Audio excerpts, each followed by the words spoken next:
Hi guys, Gruts here again, and we are back on the Dozacraft server. It's been a while since my last video, so I thought I'd better try to get another one put together. This is going to be a little bit sort of an update of what I've been up to, and also what I'm currently up to.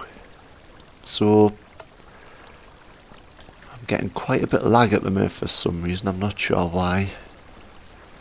Entities up to about 318, but that's about normal for my place. So I'm just going to finish off a little bit of trading here,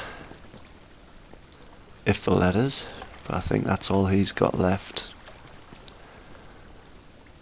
So, see ya, he's off to the zombies. See if he'll do any. All I'm trying to do is top up my emeralds ready for collecting some more diamond equipment. That's better.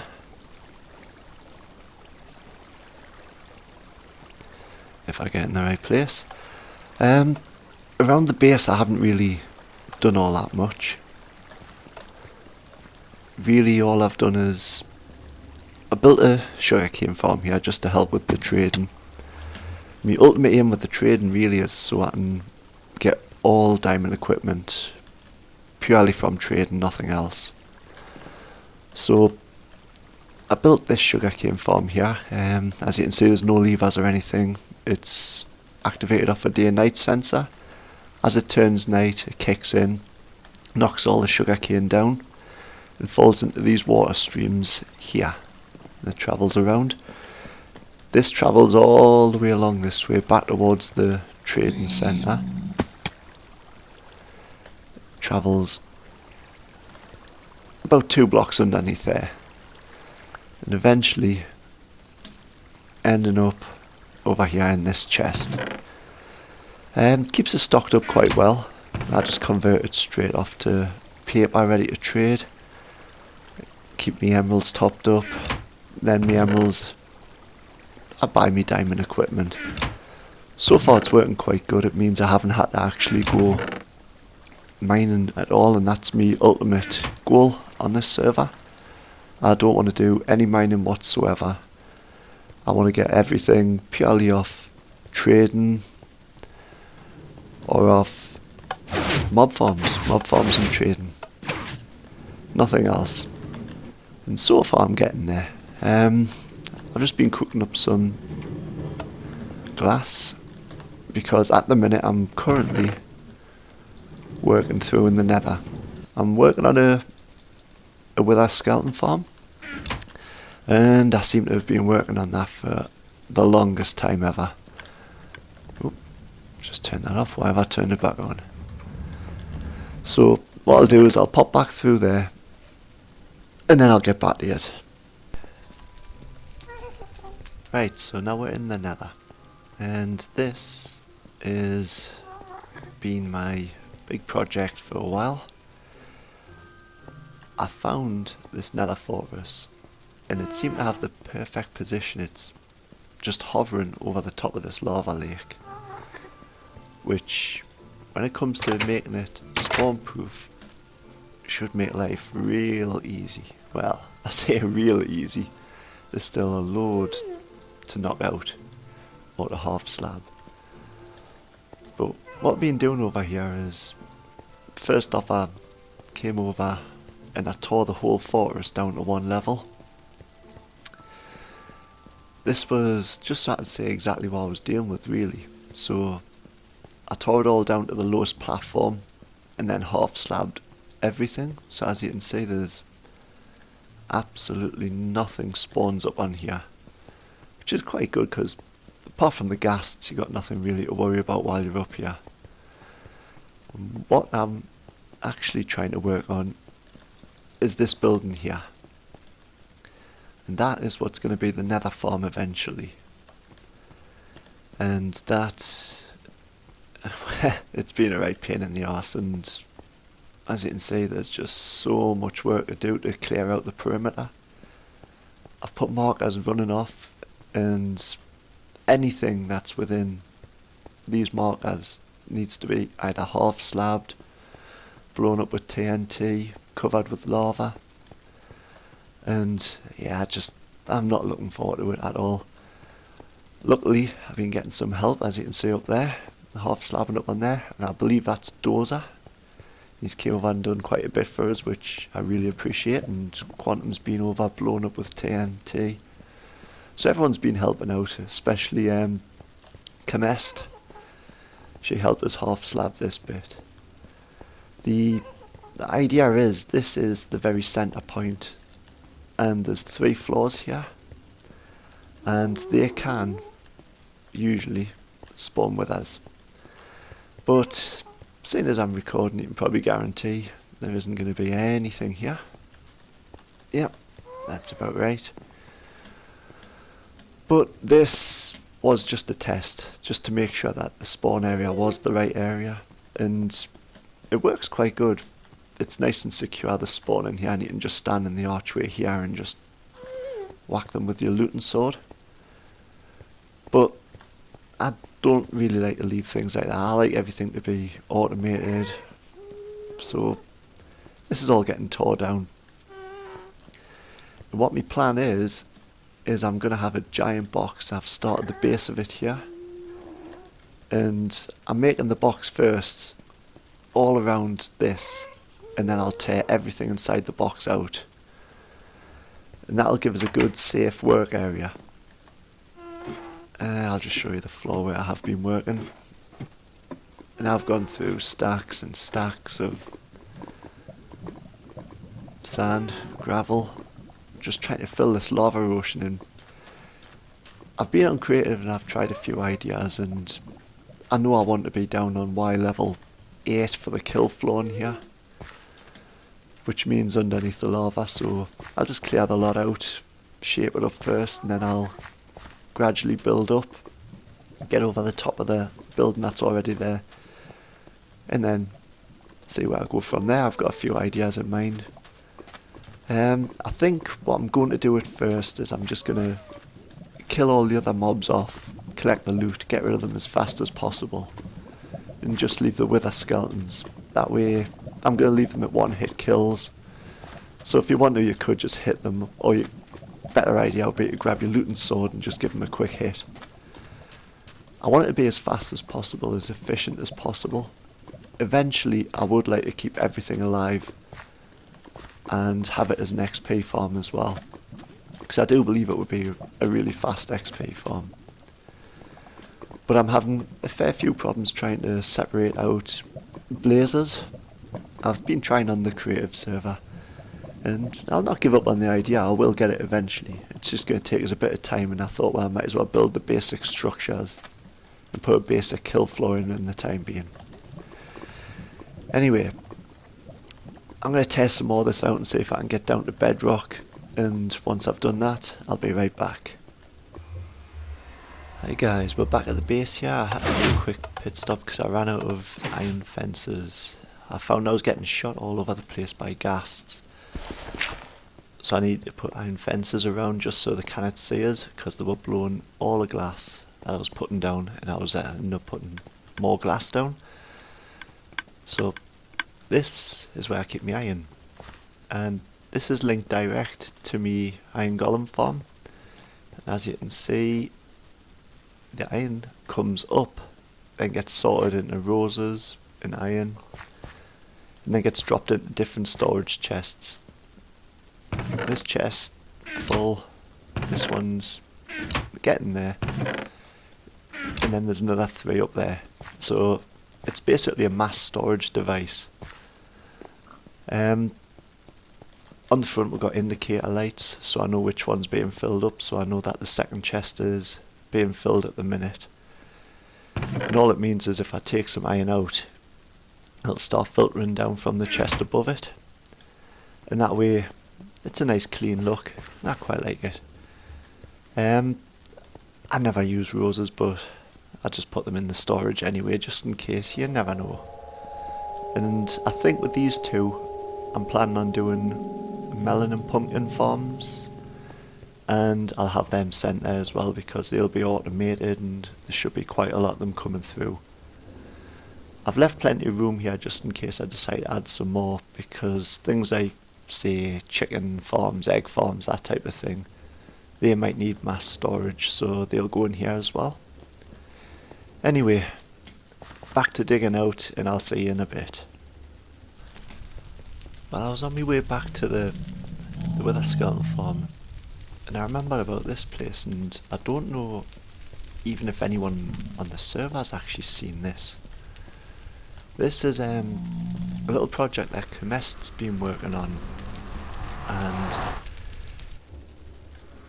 if I just pop through the portal here, as you can see, we're in a mushroom island. This is something she really wanted to do, and it's basically a little village, but all mushroom theme.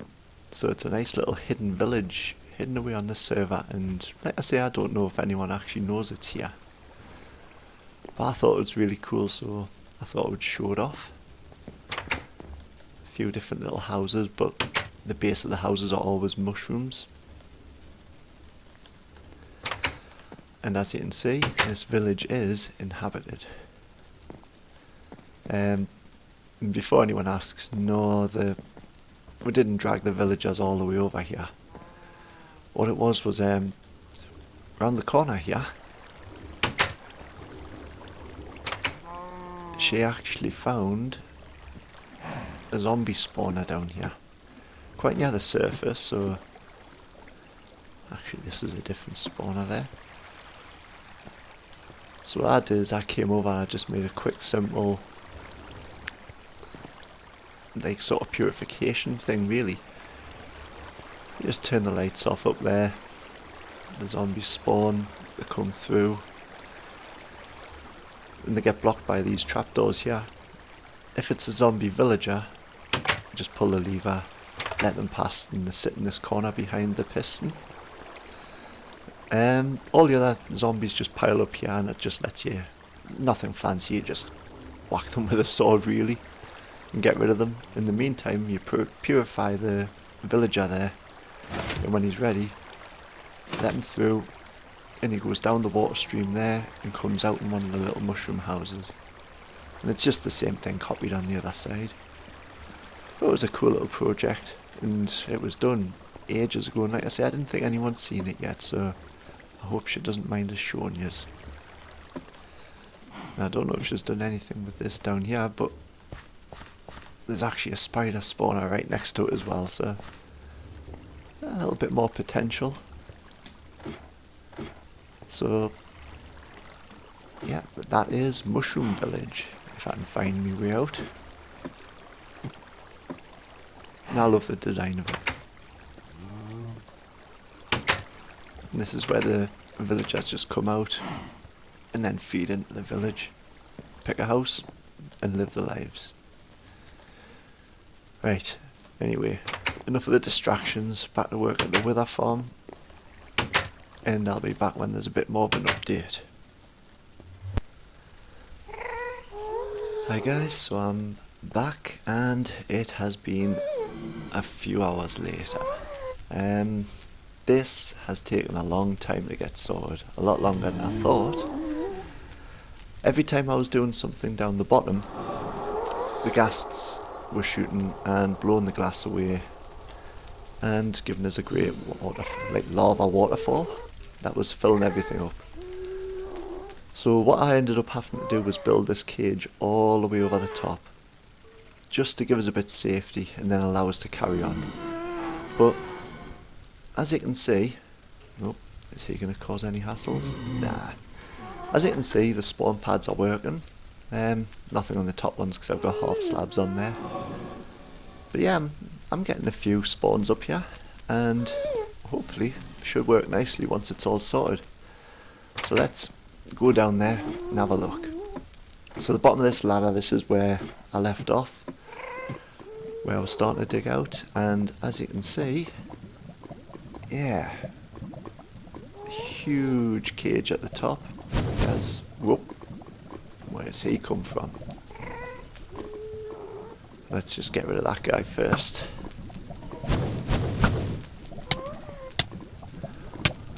Or burn to death.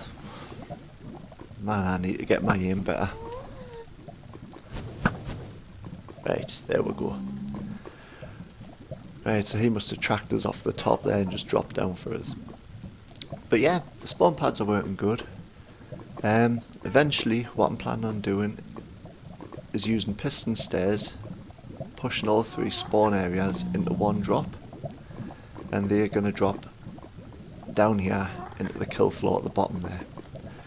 Now the reason I've got 2 tubes here is, as I mentioned, I do eventually want to use this as an XP farm. I want to split the blazes away, and the idea will be is I'll put, where the glass is here and here, I'm going to put double piston extenders and set it up as some type of timer, so once the tripwire gets set from the fallen mob, if it's the normal sort of skeleton, pigman, whatever, it's going to be falling so fast that it won't get caught by the double piston extender, whereas the blaze move a lot slower down. The double piston extender will get them, push them, and they'll fall into this one instead.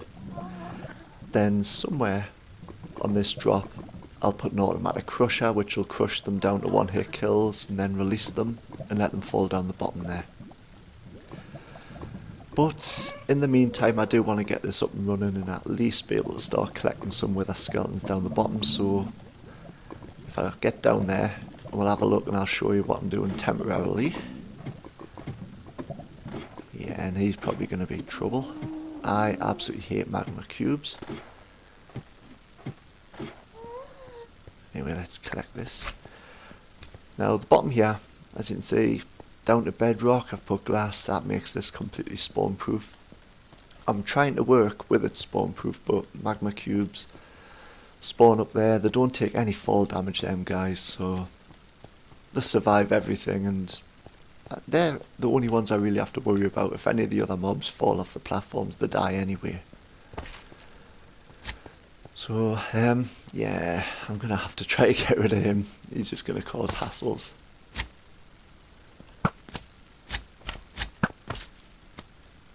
Where's he gone? Right, so let's just get rid of this lot and then get back to it.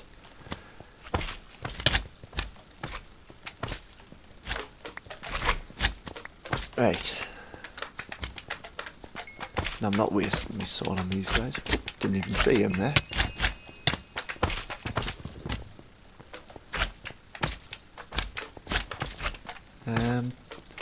Ooh. 2-hit kills on the little magmas. And I need to get some food, because I'm not regenerating any health at the minute. And great. Okay, this is going well, not very well prepared. I just wanted to get the episode finished. So let's just clear these guys up. Eventually. One more? Yeah, there he is. Right, so what I've had to do is set myself a little temporary base up here. Just 4 automatic furnaces. How these work is you just put the fuel in that one, what you want to smelt in that one, and you get the results there. That way I can just leave it burning and burning and burning, and I don't have to worry about keep changing things. I know you don't get the XP from taking stuff out, but I don't care about that, to be honest. We've got a really good ender farm over here. If anyone needs XP, then you go there. So I've got my supplies here ready. Lots of pistons. I'm building out a snow just because when you're outside you can see it a lot better, so I just decided to do that. So let's get up to the kill floors. This floor here is eventually what the whole floor is going to be at, I think, at the minute. I'll probably end up doing some type of mass storage around the bottoms, but we'll worry about that later. So this side here is where the blazes are going to end up. I probably am going to still end up with some normal mobs over this side as well, but everything's going to be 1-hit kill, so that's all I'm after. So that's how that's going to work. Eventually both sides will look like that. But just so I can get this thing up and running, I've had to do this temporary kill floor here. and that's why this one looks different. I'll just knock some of these out and show you what's up the top. So if I jump up on here and try not to hit the tripwire, I've got tripwire hooks on both sides with the wire running across. What's going to happen is the mobs will fall, activate the tripwire, there's a bit of a delay going round, and these are actually on pistons. So the mob's going to fall, hit this, get the fall damage, then the piston's going to retract, let them fall through to the ground, to this level, and then the piston's going to push back out, and that's going to crush all the mobs. Now, because of the height difference on the wither skeletons, they're 2.5 blocks high.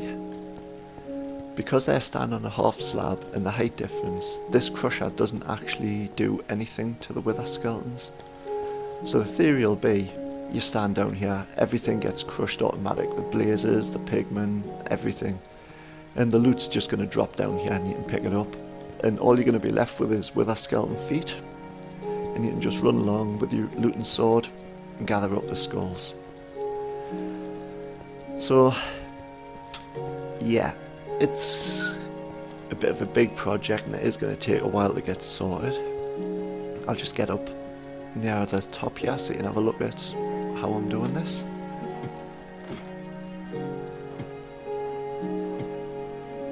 This is just a temporary ladder at the minute, just so I can get up here. Now, like I say, that's going to be a double piston extender, that's going to be a double piston extender. Eventually, I'll be taking this row of buttons out and replacing that with vines. That'll just put the fall damage down 1 block lower. But because of the temporary floor, I just had to reset the fall damage at that height and take it from there. So I think a couple of blocks higher than this and I'm going to start doing the piston stairs. So when they fall, they'll get pushed to the middle. When they fall, pushed to the middle. And then everything's going to drop down here. Then at least I've got a basis to start thinking about the double piston extender. I've got a few more ideas. Last time I recorded, I was quite far away from finding a solution, but yeah, I think I've figured out a few of the problems I was having. I just need to speed up the double piston extender a bit. Once I've got that, I should be okay. Anyway, I think I'm going to call that a day for this episode. And yeah, next episode I think I've got another project I've been working on. I think I'm going to show that one off instead. I'm getting a bit sick of the nether and I just want a bit of change of scenery. So I'll see you guys later. Bye.